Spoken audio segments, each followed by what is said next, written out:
dari dunia kartun, dunia fantasi. Inilah acara ngopi bersama Gaze Khalifa.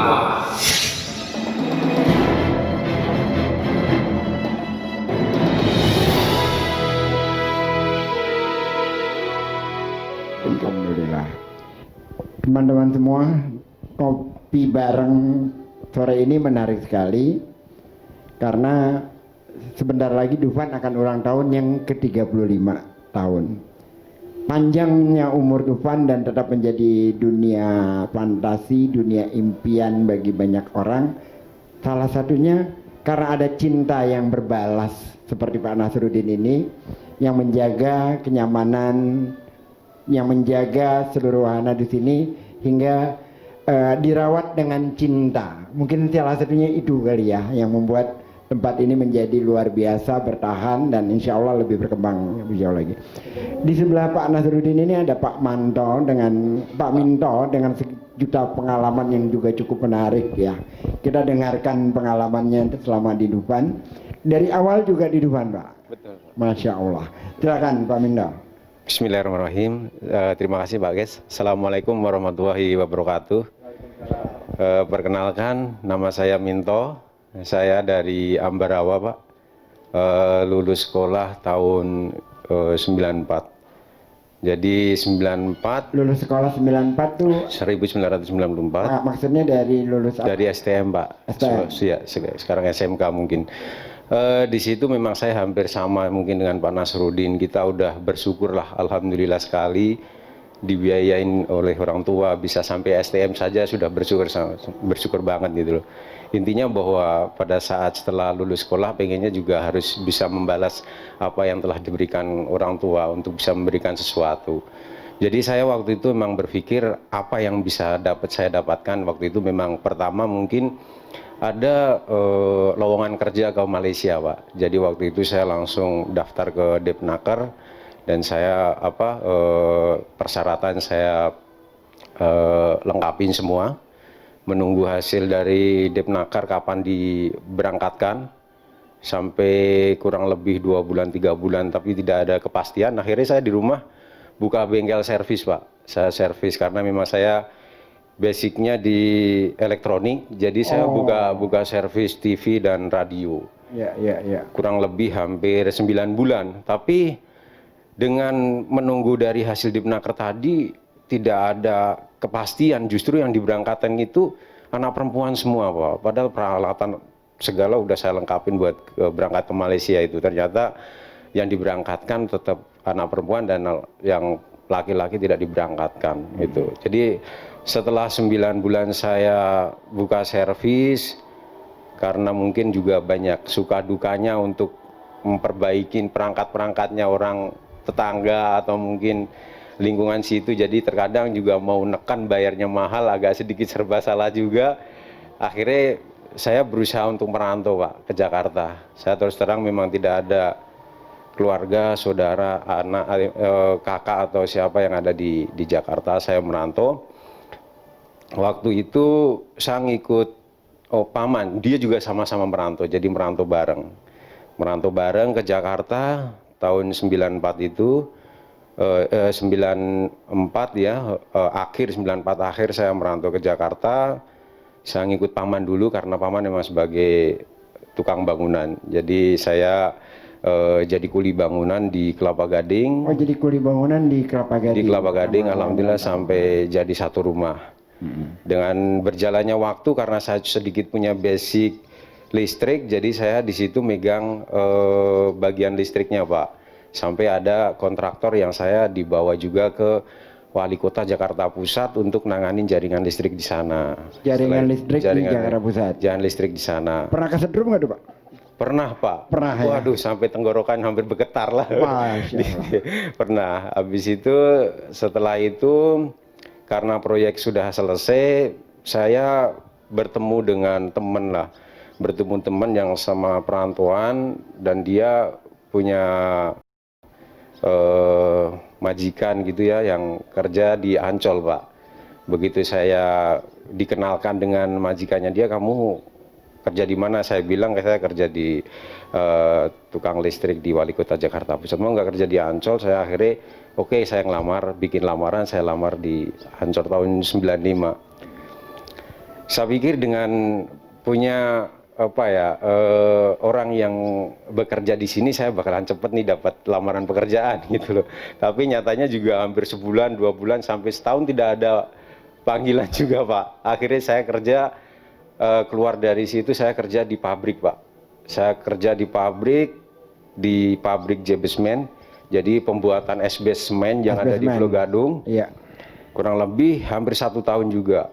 Itu jadi nggak ada panggilan dari Ancol Pak, belum ada panggilan dari Ancol. Iya, akhirnya saya memutuskan kok kayaknya memang benar-benar Jakarta berarti lebih kejam daripada Ibu Tiri, memang bener kayaknya. Gitu ya. Akhirnya saya juga capek karena kesana kesini, saya pikir belum dapat kerja juga, ya udah saya akhirnya pulang kampung.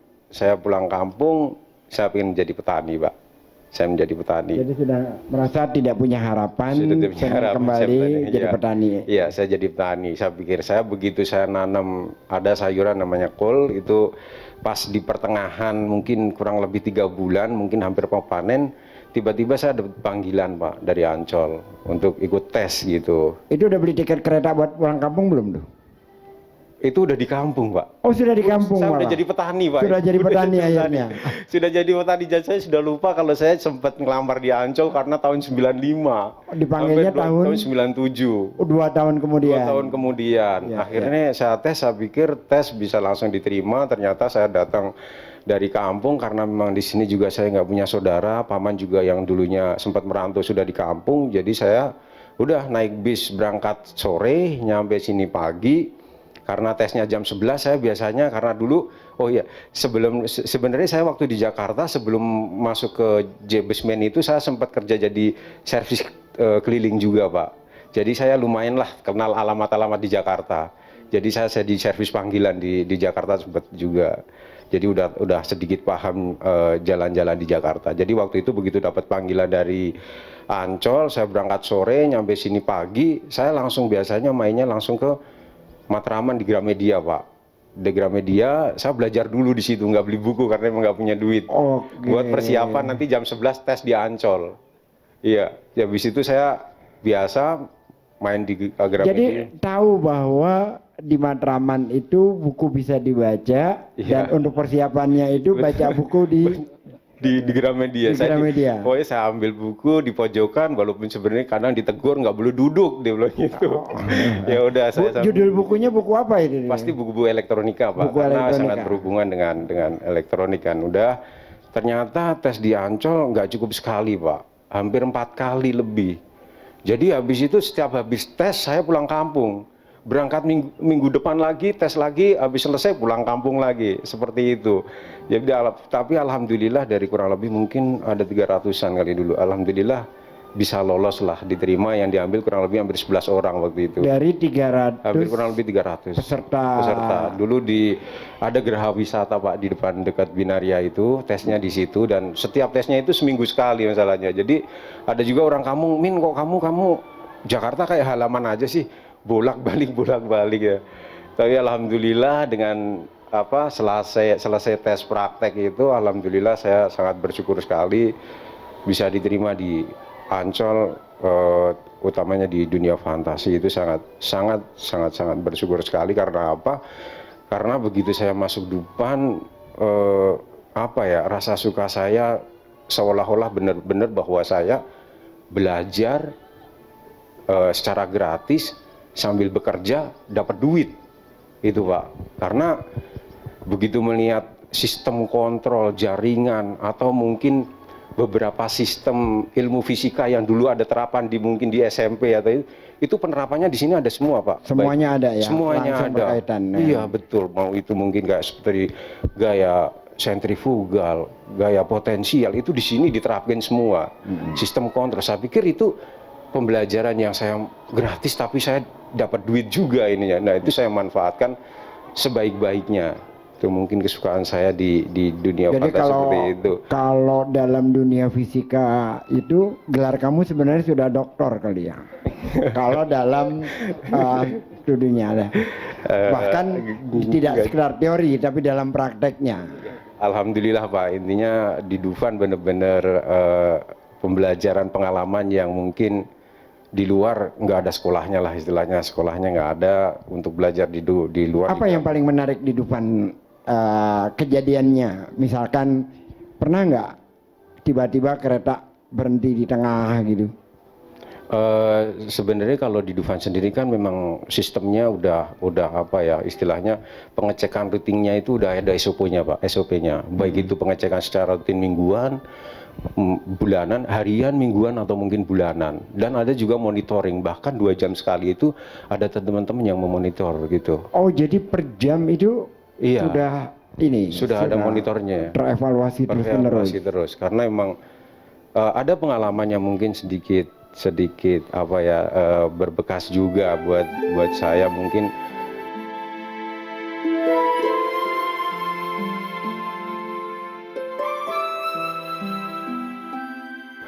Waktu itu memang SX sangat favorit sekali Pak. Jadi untuk naik SX itu kurang lebih hampir ngantrinya aja sampai 3 jam.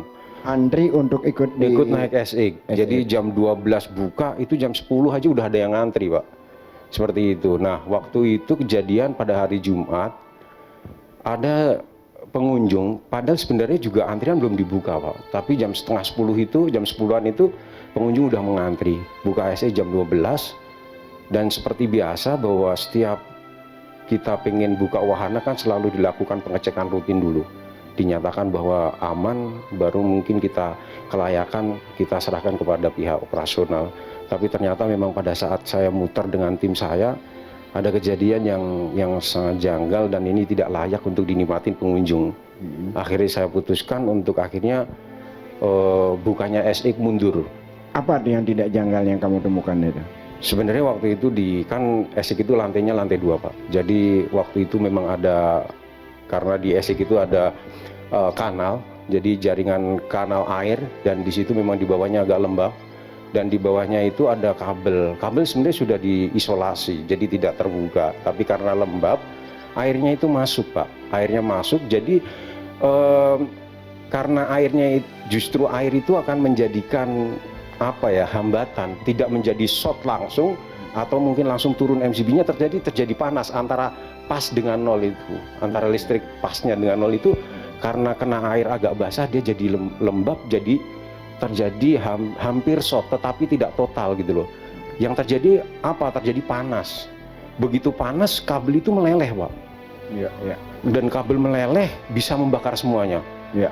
Pada saat saya dengan tim keliling, saya mencium bau yang memang sedikit menyengat. Saya langsung terjun ke bawah kanal, dan saya melihat memang ada asap di kabel tersebut. Saya langsung instruksikan teman-teman untuk matiin total di listriknya sendiri. Listrik matiin total, saya evakuasi untuk jaringan ducting kabel di situ. Saya nyatakan sedikit aman karena waktu itu memang udah hari Jumat, tapi udah aman. Saya akhirnya sama temannya saya tinggal Jumat. Pada saat mau saya tinggal Jumat, pengunjung ada yang benar-benar marah-marah Pak. Padahal itu sebenarnya wahana belum dibuka dan udah ditangani sama pihak operator sebenarnya. Tapi pengunjung tidak mau tahu, dia mau ketemu dengan engineeringnya. Karena dia merasa saya kesini hanya pengen naik SX. Saya dari Surabaya. Iya. Memang setiap wahana baru biasanya ada seperti itu. Ada pengunjung yang dari luar hanya pengen naik itu, seperti Tornado. Nah ini SX. Begitu dia menemuin saya, dia langsung dengan tampang yang agak sedikit marah. Kenapa ini saya udah ngantri dari jam setengah, jadi jam 10-an saya ini kok bisa diundur, kenapa nggak pas jam 12 buka? Saya bilang saya ada trouble, dan saya nyatakan bahwa masalah safety itu adalah nomor 1, dan untuk Dufan sendiri kalau masalah safety tidak ada toleransi. Tidak ada toleransi. Saya nyatakan gitu. Ternyata kamu bisa jalanin berapa jam? Dia bilang gitu. Saya usahakan secepatnya. Saya butuh waktu, dia bilang gitu. Oke, 1 jam saya usahakan, dia bilang gitu. Setelah itu ternyata suara saya direkam Pak. Dia keluarin HP-nya, kamu suaranya saya rekam. Kamu keluar dari sini saya masukin ke media, dia bilang gitu. Iya. Oke Pak, begitu saya tinggal Jumatan. Setelah Jumatan saya dengan tim kompak langsung setelah kita evakuasi, kita isolasi semua jaringan listrik, kita pastiin aman. Yang tadinya lembab di bawah itu kita angkat semuanya, kita ikat semua, pasti aman. Habis itu kita running, kita jalanin, kita sambil naik, kita pastiin sebelum pengunjung naik, begitu aman baru kita buka buat pengunjung. Dan dia naik pertama kali.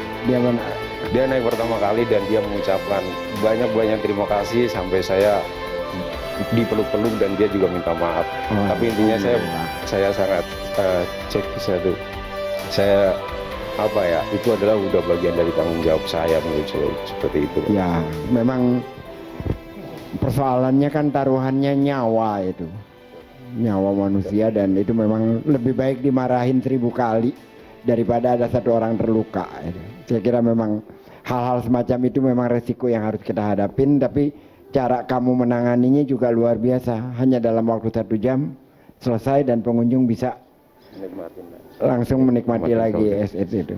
Kalau sekarang ini alhamdulillah semuanya aman-aman aja. Alhamdulillah Pak, alhamdulillah aman. Ya. Itu pengalaman Pak Minto berawal dari kuli bangunan di Kelapa Gading, sekarang menjadi kepala bagian mekatronik Pak. Kepala bagian mekatronik. Kamu tuh punya mimpi nggak akan seperti itu pada saat itu? Nggak ada kepikiran di situ Pak. Nggak ada kepikiran di situ. Intinya bahwa mungkin saya bisa bekerja dan bisa membantu orang tua. Terus mimpinya pengen jadi petani lagi udah nggak ada? Kalau pensiun kali Pak. Kalau pensiun balik lagi jadi petani. Balik lagi petani Pak. Jadi masih ada. Simpan itu baik-baik memang. Tapi apa nyambung tuh antara tanaman dengan listrik, itu masih bisa nyambung? Ya kan sekarang juga istilahnya multi talenta ya. Petani kan banyak yang mungkin nggak pakai tanah, ada program-program khusus yang Iya. Nanti rumus sentrifugal apa segala macam mungkin bisa. Pak Minto, terima kasih banyak, pengalamannya menarik dan luar biasa. Jadi untuk masuk Ancol 5 kali tes ya? 5 kali tes, 2 tahun nunggu lamaran. Nunggu 2 tahun, 5 kali tes, dan 5 kali tes itu seminggu sekali. Jadi harus bolak-balik kampung Jakarta, balik lagi Jakarta. Ketahanan yang luar biasa, dan dia telah tunjukkan pada akhirnya alhamdulillah sekarang sudah yang kita dengar tadi seperti Pak Minto ceritakan, kita patut mengapresiasinya. Dan bagi pengunjung dunia fantasi, tiang penyelamatan untuk Anda bergembira di sini adalah orang yang kerjanya tidak terlihat tapi sekarang menjadi terlihat. Inilah namanya Pak Minto, yang selama ini tidak pernah sedikit pun bergeser dari konsentrasinya terhadap evaluasi wahana sebelum dioperasionalkan. Jadi seluruhnya harus melewati, kata dia, baru bisa jalan. Kalau dia katakan tidak, maka wahana itu tidak jalan. Inilah Pak Minto, luar biasa Pak, Masya Allah.